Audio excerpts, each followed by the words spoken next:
శాసనసభలో ప్రతిపాదించిన మరొక కీలకమైన అంశం వైఎస్ హయాంలో భూ కేటాయింపుల మీద కమిటీ ఏర్పాటు చేయడానికి స్పీకర్ తీసుకున్న నిర్ణయం. అయితే ఆ కమిటీ ఏకపక్షంగా ఉందంటూ విపక్షాలు ఆందోళన వ్యక్తం చేసిన నేపథ్యంలో పాత కమిటీని రద్దు చేసి ఉభయ సభల సభ్యులతో కలిపి ఒక సంయుక్త కమిటీని ఏర్పాటు చేయడానికి స్పీకర్ ముందుకొచ్చినటువంటి పరిస్థితి. దీంతో విపక్షాలు కొంత పట్టు సాధించగలిగాయి, మాట తగ్గించుకున్నాయి అంటూ ఒక కథనం ప్రధానంగా అనిపత్రికలో హైలైట్ అవుతుంది. సంజయ్ గారు, ఏమైనా ఈ కమిటీ ద్వారా వేసిన వాస్తవాలు బయటకు వచ్చేటువంటి అవకాశం ఉందా? విపక్షం కొంత పెట్టినటువంటి ప్రెసిడెంట్ స్పీకర్ కూడా కొంత ఈల్డ్ అయినటువంటి పరిస్థితి ఈ వ్యవహారంలో ఏం చెప్పాలి? అంటే ఏది ఏమైనా సభా సంఘం అనేది ఒకటి అవసరం, అది గుర్తించారు.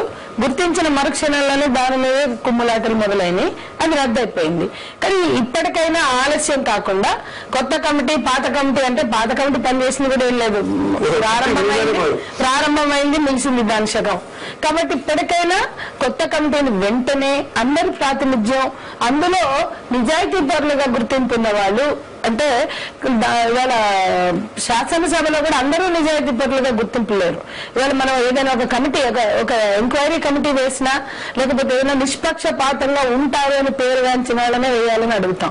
అట్లానే రాజకీయ నాయకుల్లో కూడా నిష్పక్షపాతులుగా నిజాయితీ పరులుగా ఏ రకమైన మలినం అంటనటువంటి వాళ్ళు ఉంటే వాళ్ళని ఏరి కమిటీలో వేస్తే బాగుంటుంది. ఈ విషయంలో విపక్షం ఎట్టకేలకు కొంత పట్టు సాధించగలిగింది, విజయం సాధించాలనుకోవచ్చా? మొదటి రోజున బీఎస్సీ సమావేశాన్ని ఈ కమిటీ మీదే బహిష్కరించిన పరిస్థితి. నిన్నటి స్పీకర్ దగ్గర జరిగినటువంటి ఫ్లోర్ లీడర్ల మీటింగ్ కూడా టీడీపీ బహిష్కరించి చివరికి ఈ కమిటీకి ఒప్పుకున్న తర్వాత సమావేశానికి టీడీపీ నాయకులు వచ్చారు. అంటే మొత్తం మీద పట్టు సాధించగలిగింది విపక్షం అని చెప్పి అనుకోవచ్చా? పట్టు సాధించడంతో పాటు వాస్తవాలు బయటకు వస్తాయి అనుకోవాలా? ఇప్పుడు వాళ్ళు ఏదైనా సరే అడగొచ్చు, చేయొచ్చు, దాంట్లో తప్పేం లేదు. ఈ బీఎస్సీ కమిటీని మన వాళ్ళు రాకుండా పోయి అసలు ప్రజల గురించి ఏం మాట్లాడదాం అనుకుంటున్నారు, ప్రజలకు ఏం చేద్దాం అనుకుంటున్నారు, ప్రజల గురించి పట్టించుకోకుండా బీఎస్సీలో రేపు ఏం చర్చించాలనే ఆలోచన లేకుండా వాళ్ళు ఏ రకంగా 9 సంవత్సరాలు ముఖ్యమంత్రిగా చంద్రబాబు నాయుడు ఉండి అనుభవంలో ఉండి కూడా ఆయన ఈ సభను జరగకుండా ఎన్నో రకాలుగా చూస్తున్నారు. అది పద్ధతిగా ఈ సభా సంఘం ఏమైనా మా ప్రభుత్వం వేసింది, ఖచ్చితంగా మంచి వాళ్ళు వేసి నిజాలను బయటపెడతాలో ఎంచేదంటే ఈ కాంగ్రెస్ పార్టీ అధికారంలోకి వచ్చిన కాడి కూడా మొదటి నుంచి ఉన్న కాంగ్రెస్ కూడా ఎవరైనా అరెస్టులు చేసి వాస్తవాలను బయటకు తీసి మా వాళ్ళైనా తన వాళ్ళైనా జైలులో పెట్టింది ఒక్క కాంగ్రెస్ పార్టీ. గత పార్టీలు ఏదైనా మీరు చూసుకోండి, ఏ ఒక్కరినైనా జైల్లో పెట్టినట్టు వాస్తవాలు తెలిపినట్టు ఏ పార్టీ అయినా ఉందా? నాకు చూడొచ్చు. అది ఓకే అండి, కానీ రాజశేఖర రెడ్డి గారి హయాంలో జరిగినవి కూడా కాంగ్రెస్ వే, అది వేరే కాదు. దాంట్లో కేబినెట్ నిర్ణయాలు ఉన్నాయి, కేబినెట్ మంత్రుల పాత్ర ఉంది. కాబట్టి అదేదో రాజశేఖర రెడ్డికి సంబంధించింది వేరుది అని చూడడానికి వీలేదు. విపక్షం తన పంతం నెగ్గించుకుంది అని అనుకోవడానికి ఆస్కారం ఉందా? కొత్త కమిటీ ఏర్పాటు ద్వారా, సంయుక్త సంఘం ఏర్పాటు చేయడం ద్వారా విపక్షం తన పట్టు నిరూపించుకుని వాస్తవాలు బయటకు ప్రయత్నం చేస్తుంది అనుకోవచ్చా? అందులో కూడా న్యాయం చేయకుండా యాక్చువల్ గా ఏంటంటే ప్రతిపక్షంలో ఉన్నటువంటి సంఖ్యాబలాన్ని దృష్టిలో పెట్టుకోకుండా మాకు ఎటువంటి ఇన్ఫర్మేషన్ ఇవ్వకుండా వాళ్ళ ఇష్టానుసారం వాళ్ళకు అనుకూలంగా వాళ్ళ యొక్క కమిటీని వేయటం జరిగింది. దాని తర్వాత మరి వాళ్ళ ఇష్టానుసారంగా వాళ్ళకు అనుకూలంగా ఉంటే నిర్ణయం కూడా వాళ్ళకు అనుకూలంగా వస్తుంది ఆలోచనతో కేవలం 2 మెంబర్లను మాత్రం మాకు ఇవ్వటం, అది కూడా మాకు ఆ 2 మెంబర్ల విషయం కూడా చెప్పకుండా వాళ్ళు అయితే ఈ కమిటీ వివాదం ఇంతటితో సమస్య పోయింది అనుకోవాలా, లేక చంద్రబాబు హయాంలో భూ కేటాయింపుల నుంచి కమిటీ విచారించాలంటూ విజయం ఒక లెటర్ స్పీకర్ కి రాసినటువంటి పరిస్థితి, మరి దానికి కూడా టీడీపీ సిద్ధపడుతుందా? అంటే డెఫినెట్ గా ఎప్పటి నుంచి అలాట్మెంట్ జరిగింది, ఎప్పుడు జరిగినాయి, ఎప్పుడు వాస్తవాలన్నీ బయటికి పెట్టాల్సిన అవసరం ఉందని మేము మొదటి నుంచి కూడా చెప్తా ఉన్నాం. మేము కోర్టు కూడా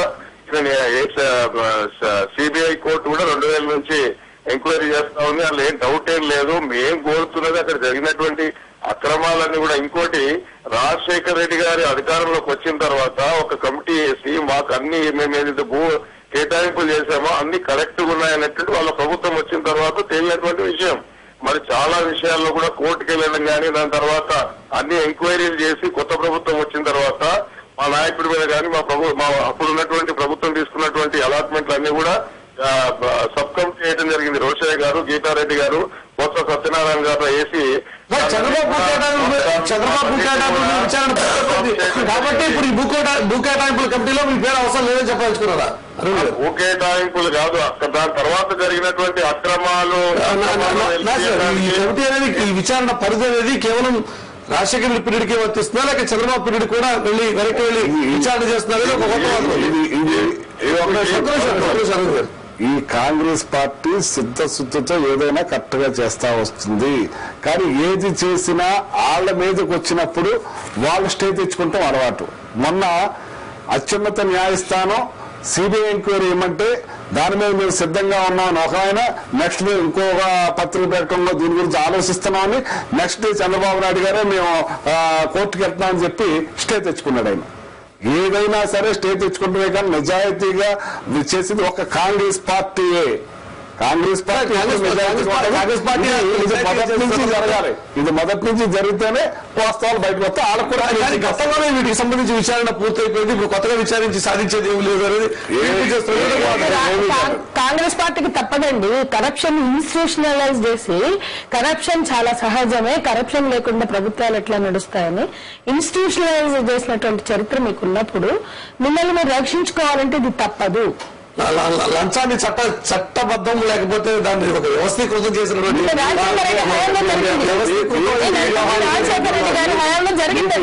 ఏమైనా జరిగిందో జరగలేదో తర్వాత సంగతి. కానీ ఏదైనా సరే వాస్తవాలను బయట పెట్టిన వెంటనే జైల్లో పెట్టించింది, ఎన్ని చేసింది కాంగ్రెస్ పార్టీ. మన వాళ్ళు చూడకుండా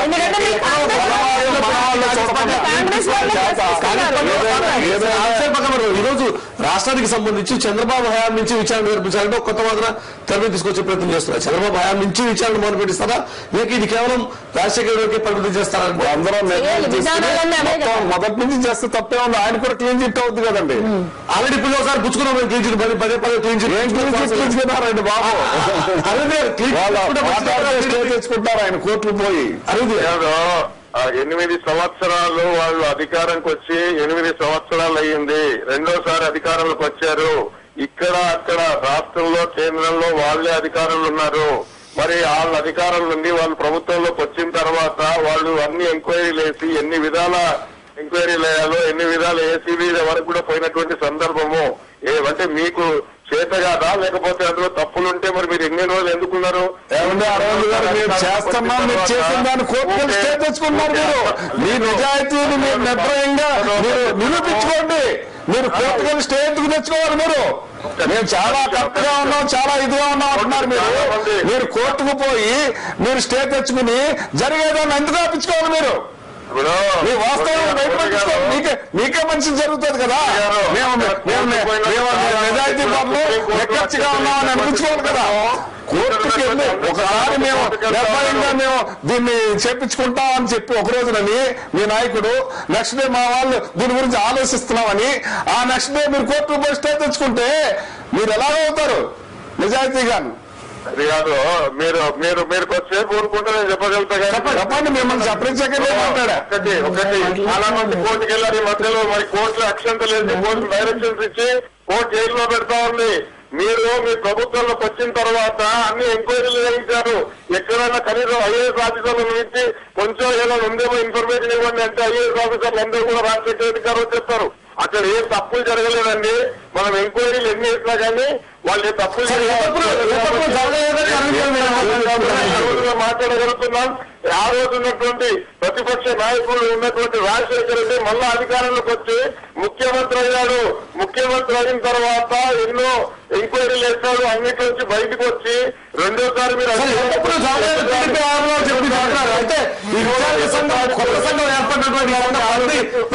స్పీకర్ ఈ రోజు మీ ప్రభుత్వంలో మీరు ఏమంటే ఇన్ని చెప్తున్నారో మేమంత నిజాయితీ ఇది అన్నారు. మీరు స్టే ఎందుకు తెచ్చుకున్నారో అని దానికి చెప్పండి. మీరు ఆ రోజు మద్యం ముడుపులు దాంట్లో కూడా స్టే తెచ్చుకున్నారు. అది ఇంకా కొనసాగుతుంది. మీరు దేన్ని కరెక్ట్ గా మీరు చేపించారు. మేము దేనికైనా సరే సిద్ధం అంటున్నాం. అది